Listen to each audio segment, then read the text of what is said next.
I think that either one of two things are going to happen. Wyndham is going to go to whatever wrestling company he goes to. And they're going to just blow the fuck up because of all of us dark fans. Yeah. Us wrestling fans with a love for the macabre and, that creepy, horror feel, And it doesn't have to necessarily be... Wyndham is brilliant with that shit.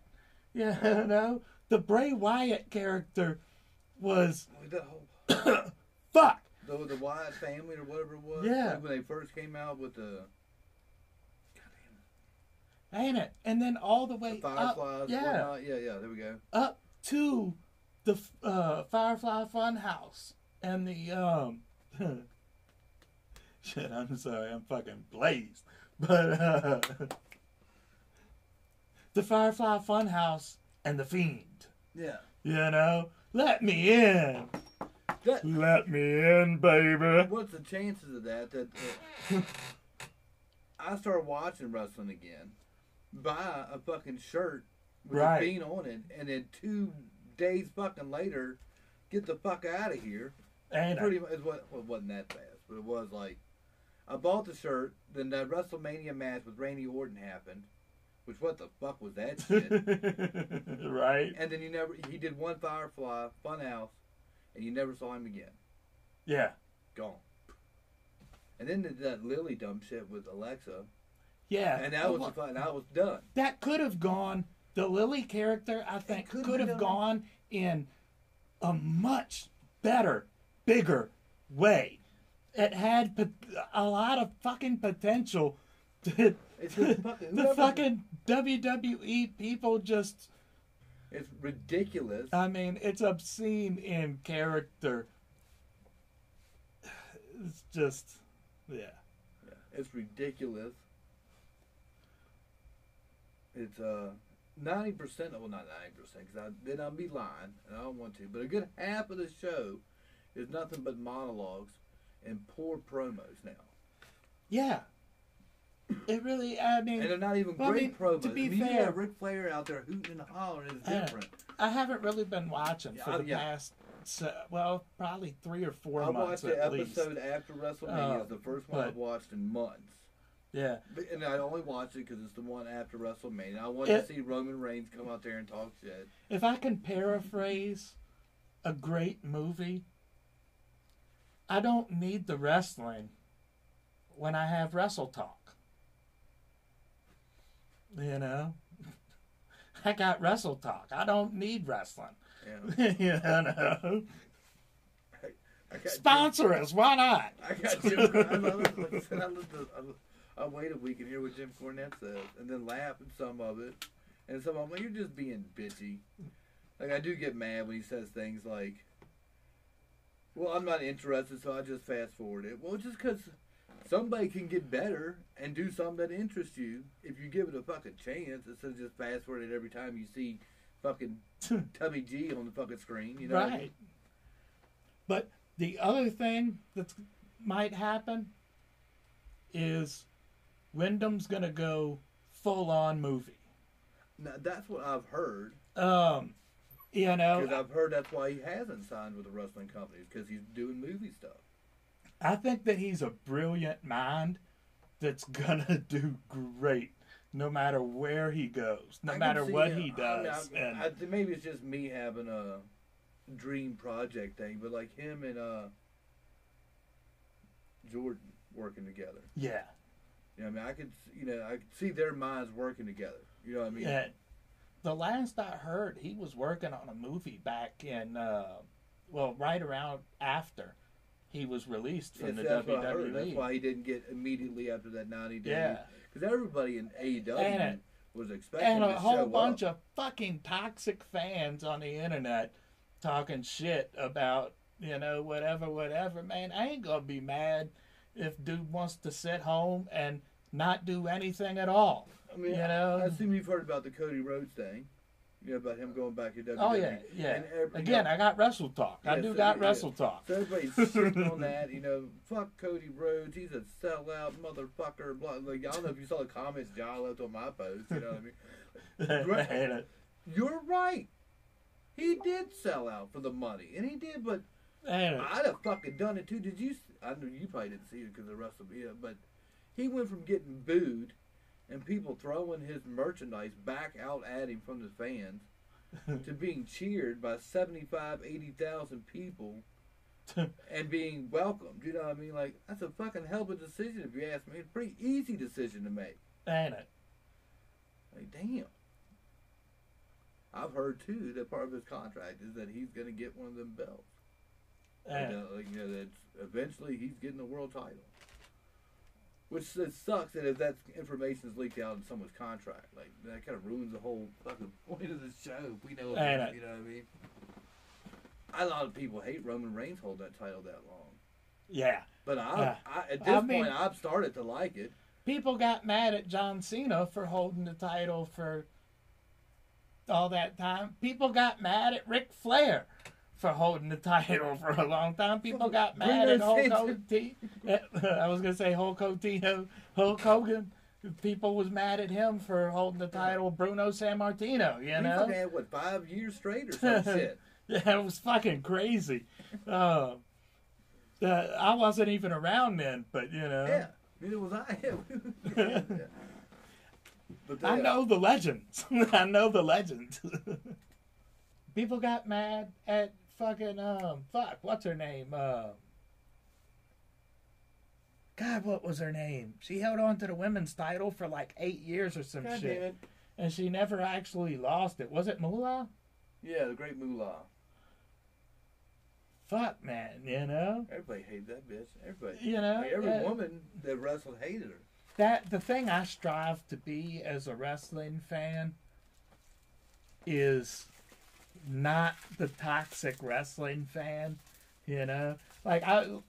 When I was, I don't know, in my 20s or whatever, you know, I thought hardcore wrestling was the extreme ECW and shit. Yeah, I was thinking about that the other day, how much you used to love that shit. Yeah, and now it's, you know, kind of the opposite because... God, that's just almost so cringe to me now. Like, I watch, see something, I'm like, why the fuck were y'all even doing this shit? What's wrong with you people? Well, I mean, yeah, it's... Some of it. We got all respect, you know. Nothing but respect. But, you know, the real tragedy of it is just that the promotion's not really taking full care of their employees. I think that, and then some of the employees thinking that's what they have to do. And there's also a lot of greed among the employees as much as it is greed around the corporation. But, you know, the thing that drew the fucking line for me was, well, the biggest thing first was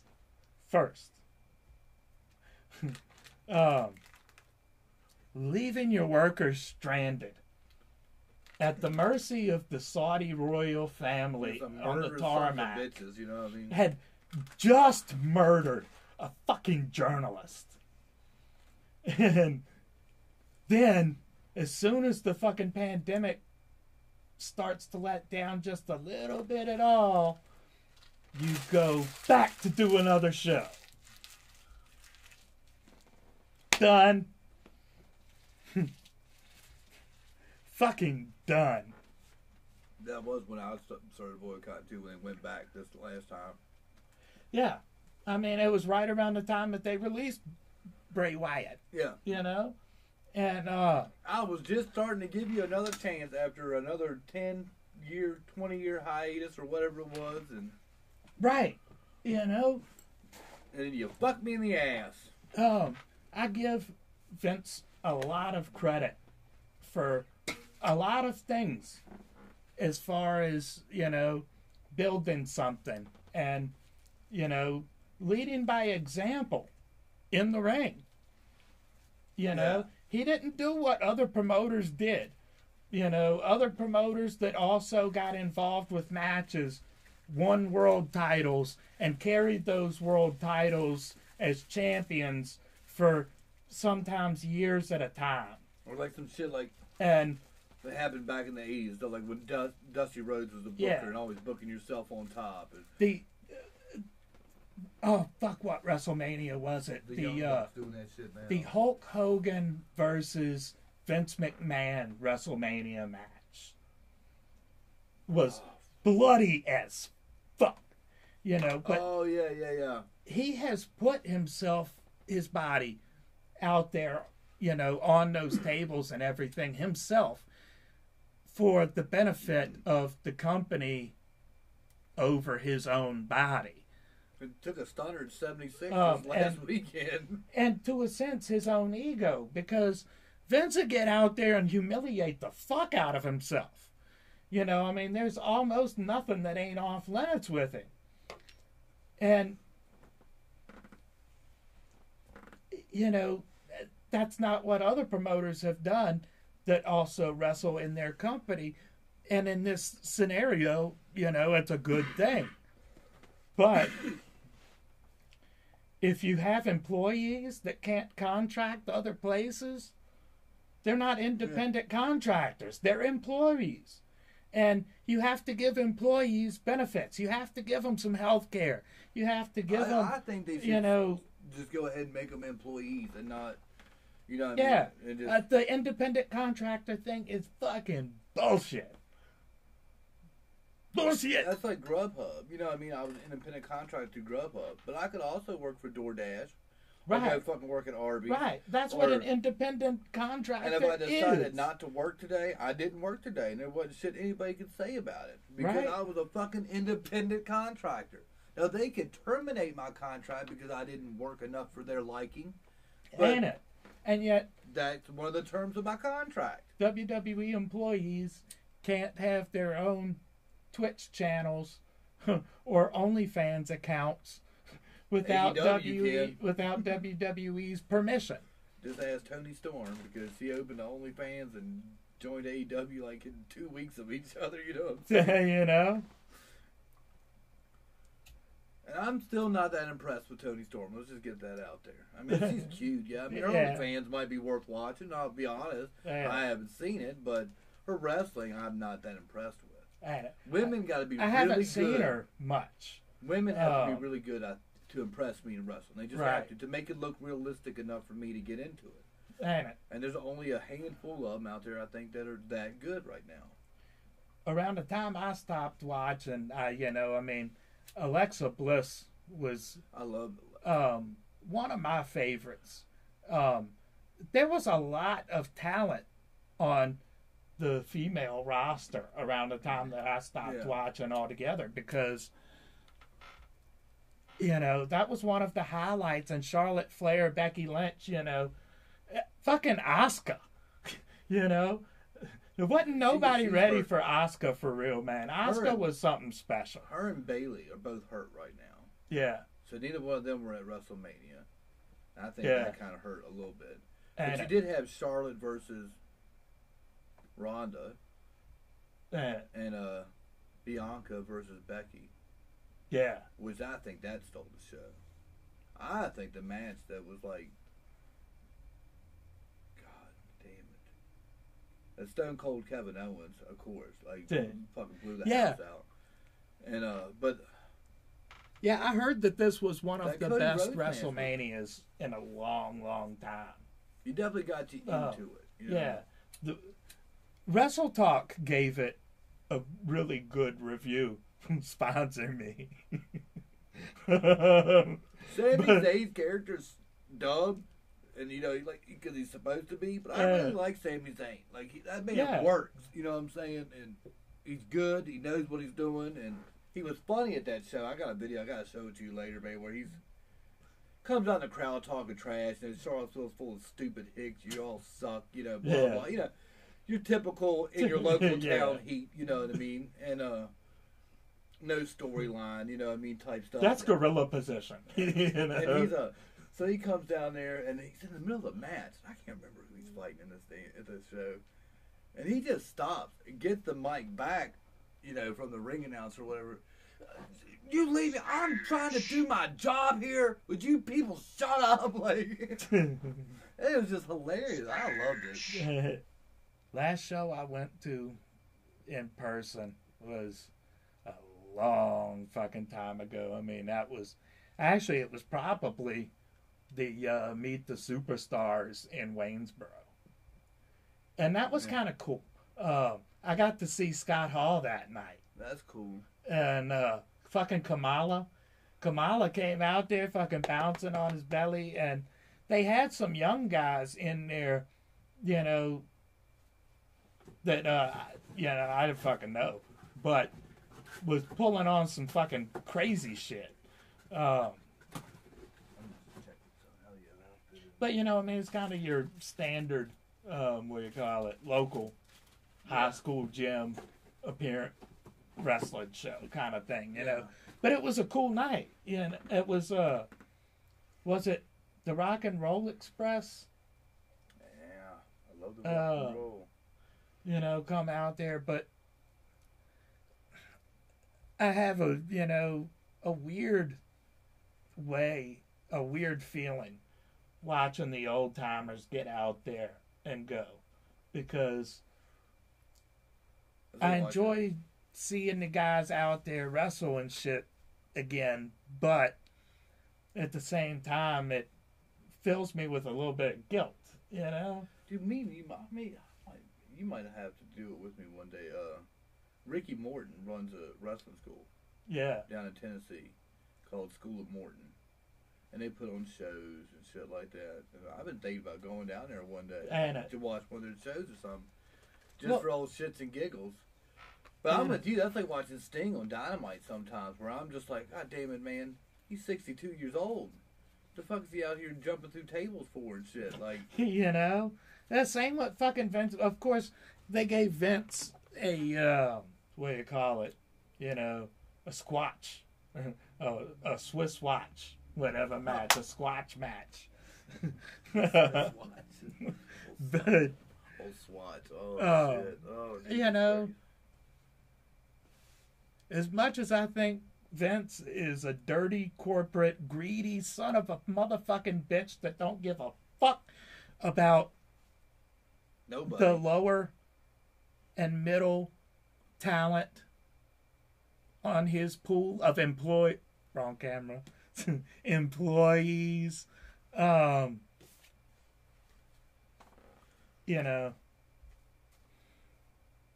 I still don't want you to go out there and like hurt yourself for real. Yeah. I don't want you to die and shit. I want you to fucking retire. Give people health insurance. Professional fucking athletes. Give them fucking health insurance. Fuck. I think things will be a lot different once he's retired or gone, or in some aspect. You know what I mean? Like. Well, that it looks, I think, like they're still probably positioning to sell.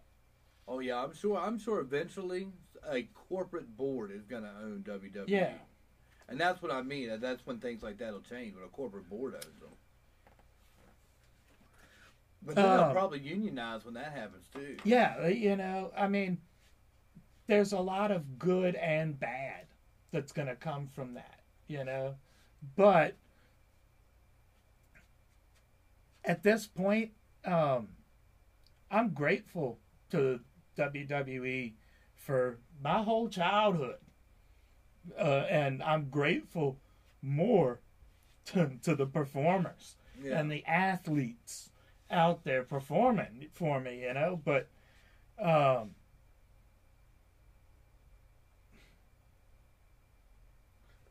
bro. Come on, bro. Stop putting things on polls, bro. Yeah. Stop putting things on polls, At least bro. You stop the triple threat matches. That shit was getting ridiculous. Now stop with the polls and the non-health insurance. Yeah, Let a motherfucker have a Twitch account. Let people go home. Yeah, I mean, I don't know if this is still true or not, but the last I knew, which was, I don't know, probably at least 6 months ago, they're still out there on the road like 300 and something days out of the year. I know that road to WrestleMania, yeah, they had to be. You They know? even split them up. I mean, there's like a Raw tour and a SmackDown tour. You know For what I'm saying? professional athletes, over 300 days out of a year. Brock Lesnar don't do hell shows. But he's Brock Lesnar. Roman Reigns does hell shows, though. If I could bring up a good example, was it was on Raw, I think, and Seth Rollins was the champion and was getting ready to face Brock Lesnar at the pay-per-view. And Seth said, if Brock came down there and tried to, push him out of his chair, he'd kick his ass, whatever. I can't remember. I'm blazed. But Brock came out and came down and said, "You're sitting in my chair." And Seth Rollins looked at him like, stood up, walked over to the side. Now, here you go, sir.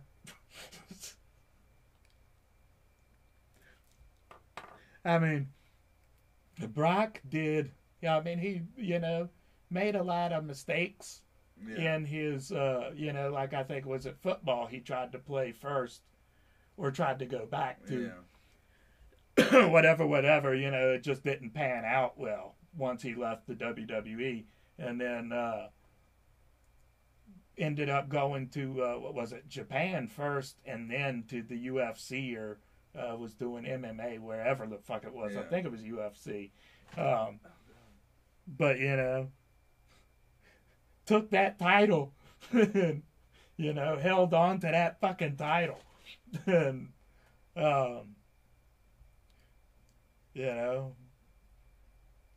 they say never meet your heroes because I'm sure at times he's a cool dude and he's probably also an asshole too. Yeah. And he probably has no problems telling you that himself. But, Brock Lesnar is something of an athletic specimen. Yeah. At least when it comes to the brawl, the wrestle. Yeah, the real wrestle. The cowboy Brock they had going on lately is pretty funny. Him like coming out smiling, wearing like fucking cowboy hats and shit. Yeah. It's pretty funny. And I'm not even mad at Brock for taking so many days off of work. My name is not Sean Faria. It was just a stack. Cause all the other people that work there always talk shit about that. Like, motherfucker only shows up, wrestles 5-6 times a year. You know what I mean? Ain't it? If they offered you this big contract, they talk the same shit to Ronda Rousey. Like, are you not gonna take the money and work less days if they throw it at you? Oh, I would do it too, but what I mean. But I do agree with them that is why like Ronda Rousey's work isn't as good as it is because she only wrestles 5 times a year or whatever. You know what I mean? I think that Brock could probably fucking take on an elephant. I mean, not really, but I was surprised that Roman beat him so handedly in WrestleMania. Yeah, well, I mean, I know why. Well, we said why, but that's what I was talking. It was in the script. Well, yeah. But also like other people, because I'm getting into the psychology and the whole story behind the Roman Reigns thing and blah blah to build him up and make him this strong. Right. Who are they going to make way big enough in front? I'm like gaming and shit all the way up here. Who are they going to make big enough to finally beat him? Ain't it? You know what I mean? Because that's obviously the long-term plan. See, I think that was part of where they fucked up with Goldberg. Because Roman can't last forever. His leukemia could come back. Numerous things could happen. Yeah. At least Roman came in with, able to solidify himself from the undercard up. Yeah. You know, so has a little more foothold, if that makes sense, to the long term of the business, at least that he can perform. Yeah. You know? But where they fucked up with Goldberg was that they built him up like too fast. Yeah. You know? They built him up too dominant, too fast. And then you get to the point where he has to lose to somebody. And where do you go from there? Well, that's like a lot of people have been trying to compare that Jade Cargill to him in AEW. You know, because she hasn't been beat. Now, I've been watching AEW every week for a year now. And Jade Cargill has been on that show the entire time. Right. And she's only 29-0. She'll be 30-0 tomorrow, I'm sure, on Rampage. You know what I mean? But, yeah. You know what I mean? Yeah, so in a year, she's only wrestled 25 times or something like that. You know what I mean? And so even though she's still getting built up as being this unbeatable, badass bitch, it's still only 30 matches in over a year. You know what I mean? Yeah. It's not 100 matches in fucking 6 months. Oh, shit.